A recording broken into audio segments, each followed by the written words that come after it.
For today's review, we are looking at the Platinum Edition Eradicator. Now, before I dive into talking about the accessories and the figure, as usual, let's take a look at the data profile card that is included. And as you can see, there is this beautiful comic book artwork of the Eradicator based on his design from Return of Superman. On the back, his real name, he does not have one. And it reads, a Kryptonian AI, the Eradicator eliminated contaminating alien influences. On Earth, it built the Fortress of Solitude before trying to convert the planet into New Krypton. It took Superman's form after Doomsday killed him, and on his resurrection, melded with Star Lab scientist David Connor. And that is a pretty good read-up on who Eradicator is as a character. And now, let's talk about the accessories that are included with this action figure. And sadly, you don't get a whole lot of accessories with this guy. All you get are just two interchangeable hands, which I did swap already. So as you can see, he does come with these two angry gesture hands, which we have seen before countless times with this body buck. And this would have been a perfect opportunity for them to have also given him these energy effects because, you know, he's missing those. And if you want him to look like he's using his powers, you can't even do that. So that is a missed opportunity right there.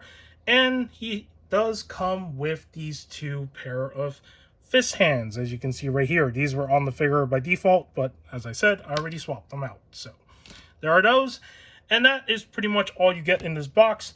And if you want to count the DC figure stand, well, there it is. It's inside the box still. I haven't even taken it out. And if you are trying to hunt for this Platinum Chase in the stores, here is the barcode if you need it. And there is that. And now, let's talk about the aesthetics of this figure. So right away, the first most obvious thing here is the fact that there is a lot of translucent plastic parts, as well as sparkles mixed into those areas that are translucent, as you can see. Which, I don't know why they made it look this way, but it looks really cool. I find it appealing, especially like the cape. As you can see, there's a lot of sparkles on the inside here, as well as the backside as well. Like, look at that. Actually, let me zoom in so you can see it better. Look at all the sparkles. And the cool part about this is they don't flake off. That was one thing that I was scared of, was like, how did they put the sparkle stuff on here? Is it like on the surface, or is it like melded in with the plastic? And it seems like it's melded in with the plastic paint, so it doesn't like flake off onto your hands, your fingers, because I don't like the sparkle stuff. I've seen that sparkle stuff used for decoration stuff, and I don't know what it is, but I just don't like that on my fingers because it gets really messy. So this is kind of cool that it doesn't flake off. Now, I don't know about, like, you know, longevity wise, like over the years, how this figure will hold up with this sort of material, but for now, there's no issues. So that is the first aesthetic right there that you can see throughout the design of this Platinum Chase here. And it's very eye-catching, as I like to call it. Now, in terms of his S emblem, it is a darker color. It's not in the red. It's more like a brown and dullish yellow, which is interesting. And then the cape up here, the sculpt is also the same color, but it, you know, transitions into this sort of purple pinkish color throughout the back part of the cape. And for his head sculpt, it is of course the same head sculpt we've seen before for Eradicator with the original release back when it was a Walmart Gold Label exclusive, but now he has the proper skin tone head sculpt. And for the Platinum one, he's more pale than the regular version that they released of this same figure recently. And his hair being this sort of like translucent blue with the sparkle stuff is also really strange. Like, everything on here just looks weird, right? From a design choice. However, I did make a post about this figure recently where I talked about taking it out of the box for the first time and saying that I was very surprised by the colors, which I am still surprised by these colors. And shout out to Jaeger101. If you don't know who that is, he is a DC Multiverse content creator who makes a lot of videos talking about rumors, speculation of upcoming DC Multiverse figures that we can expect in the line. And he does a really good job with those videos. And he commented on that post saying that this is a hologram. And the more I think about it, yeah, this could pass for a hologram form because, like, maybe when he's not in his physical robot body, when Superman is talking to him using, a computer or something like inside the Fortress of Solitude, this is how he appears as a hologram form.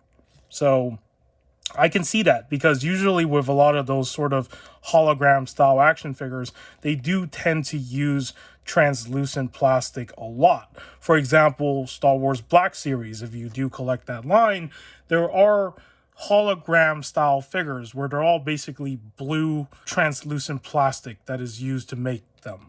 Now, one thing I don't like about my copy of this figure, sadly, is do you see the gappage down there with the waist?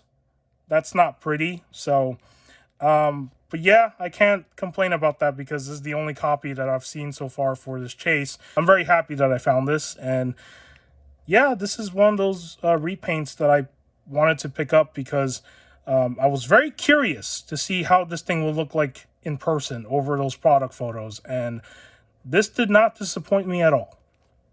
Okay, and that's pretty much all the aesthetics on this guy because, that's basically what makes him stand out. And now let's talk about the articulation of this figure.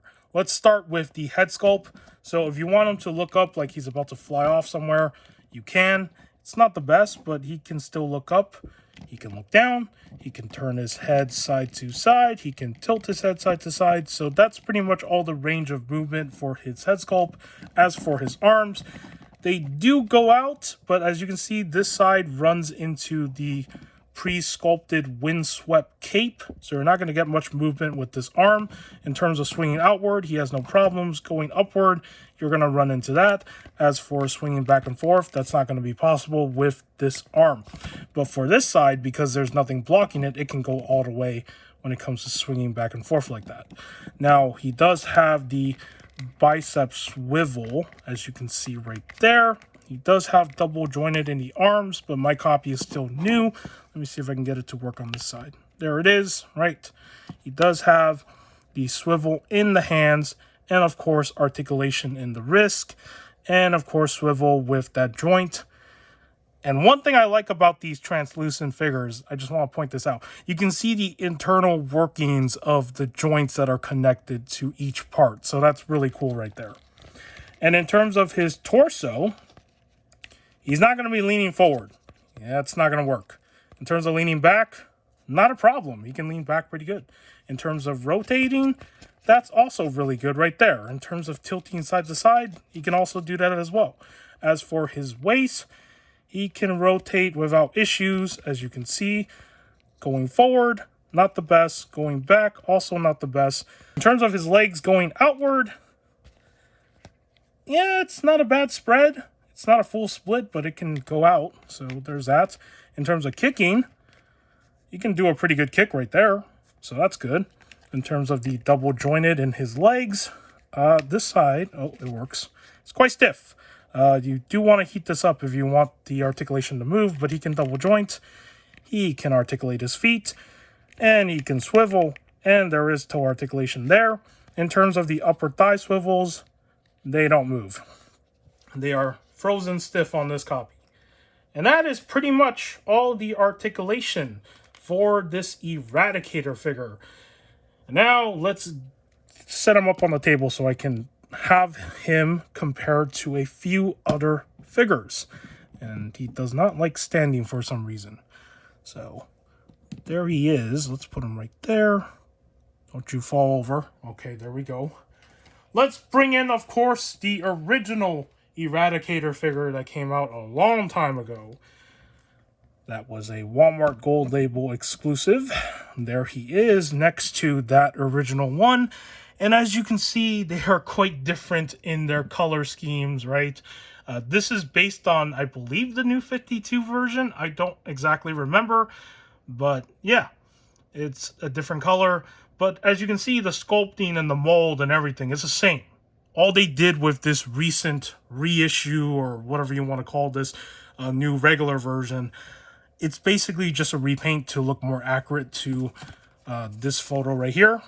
So, yeah. But this is based on the new 52, if I remember correctly. So, there is the original one. And as you can see, the same hands as well. And here he is next to the Justice Lord Superman, who also rocks the same sculpted cape mold and the same body buck. So there is this comparison. And of course, here he is next to the Silver Age Superman.